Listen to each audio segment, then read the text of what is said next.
Despite the fact that we now have things like fingerprint scanners and other biometric systems, passwords are still a very solid security mechanism.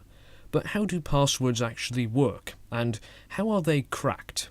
Let's find out.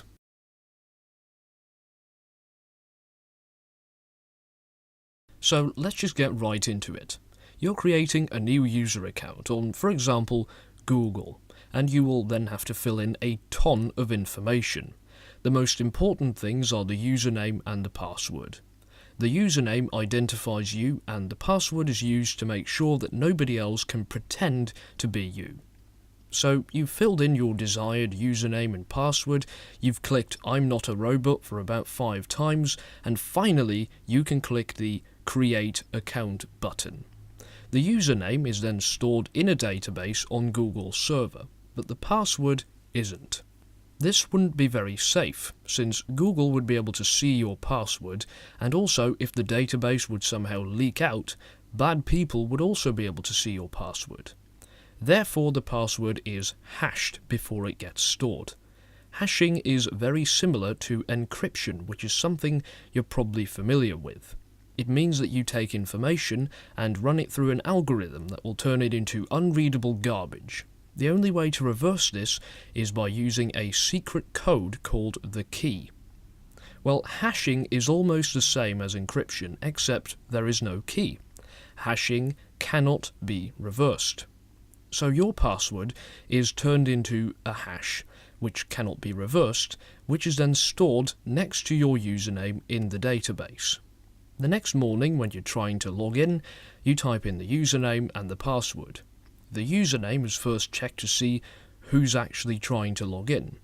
Then the password you typed in is hashed, and if it gives the same hash as the one stored in the database, Google knows you got the password right and lets you in. This way, Google never actually sees your password. So how are passwords cracked? Well, there are lots of ways someone can find out a password, but when we say cracking, we usually mean that a criminal somehow got his hands on a username and a corresponding hash. Maybe a database of an obscure website has leaked out somehow. So, how is the criminal going to find the password?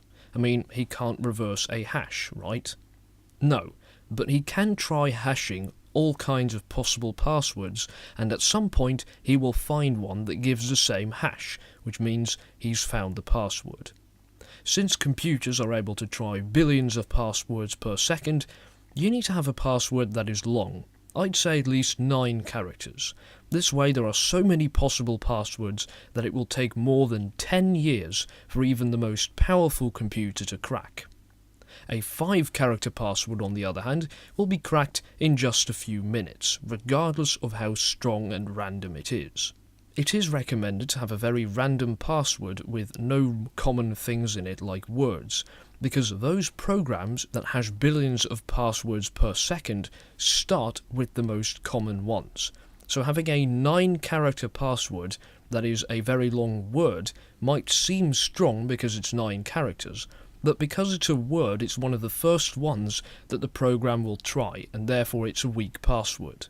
Now, there is another flaw with this system, which is that if 2 people happen to have the same password, the hashes will be the same, which is a security risk.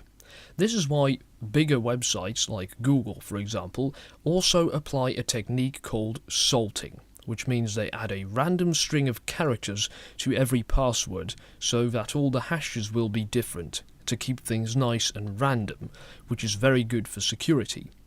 Please do note that salting does not make weak passwords stronger. Well, anyway, I hope you've enjoyed this video, and thank you for watching.